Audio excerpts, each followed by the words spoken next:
ಸಾಹಿತ್ಯ ಫೆಸ್ಟಿವಲ್ ಗಂಧದ ಗುಡಿ ಕವರ್ನ ಲಾಂಚ್ ಮಾಡಿದ್ದೀವಿ. ಇದು ಅಪ್ಪು ಅವರ ಜರ್ನಿ ಸುಮಾರು ಕಾಡು ಸುತ್ತಿದ್ದೀವಿ. ಸುಮಾರು ಕಾಡು ಮೈಸೂರು ಸುತ್ತ ಕೂಡ ಇದೆ. ಅದರಲ್ಲಿರುವಂಥ ಸಿನಿಮಾದಲ್ಲಿ ಇರುವಂಥ ಕಥೆನ ಇನ್ನೂ ಒಂದು ಸ್ವಲ್ಪ ಪುಸ್ತಕದ ರೀತಿಯಲ್ಲಿ ನಾವು ತಂದಿದ್ದೀವಿ. ಹಾಗೂ ಇದರಲ್ಲಿ ಬೇರೆ ಬೇರೆ ಥರ ಫಿಲಮ್ನ ಫೋಟೋಗಳು ಹಾಗೆ ಬಿಹೈಂಡ್ ದ ಸೀನ್ಸ್ ಕಥೆಗಳಿರ್ಬೋದು ಅವೆಲ್ಲ ಇದೆ.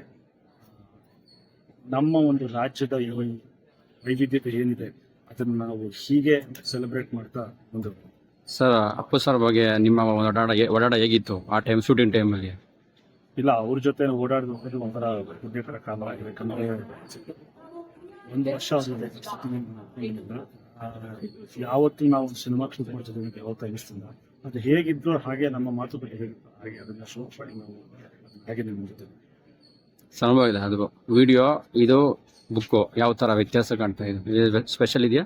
ಸಿನಿಮಾ ಬೇರೆ ಥರ, ಪುಸ್ತಕ ಬೇರೆ ಥರ. ಪುಸ್ತಕದಲ್ಲಿ ಸಿನಿಮಾದಲ್ಲಿ ಇಲ್ಲದೇ ಇರೋ ಕೆಲವು ವಿಷಯಗಳಿದೆ. ಅಫ್ಕೋರ್ಸ್ ಸಿನಿಮಾದಲ್ಲಿ 2 ಗಂಟೆ ಇರೋದ್ರಿಂದ ಪುಸ್ತಕದಲ್ಲಿ ಅಷ್ಟು ಬರೆಯೋದಕ್ಕಾಗಲ್ಲ. ಬಟ್ ಸಿನಿಮಾದಲ್ಲಿ ಇಲ್ಲದೇ ಇರುವಂಥ ಕೆಲವು ಡೀಟೇಲ್ಸ್ ಫೋಟೋಗ್ರಾಫ್ಸ್ ಅದೆಲ್ಲ ಏನು ಪುಸ್ತಕದಲ್ಲಿ. ಸರ್ ಬುಕ್ಸ್ ಯಾವಾಗ ಅವೈಲೇಬಲ್ ಸಿಗುತ್ತೆ ನಮಗೆ? ಇನ್ನು 2-3 ತಿಂಗಳ ಪುಸ್ತಕ.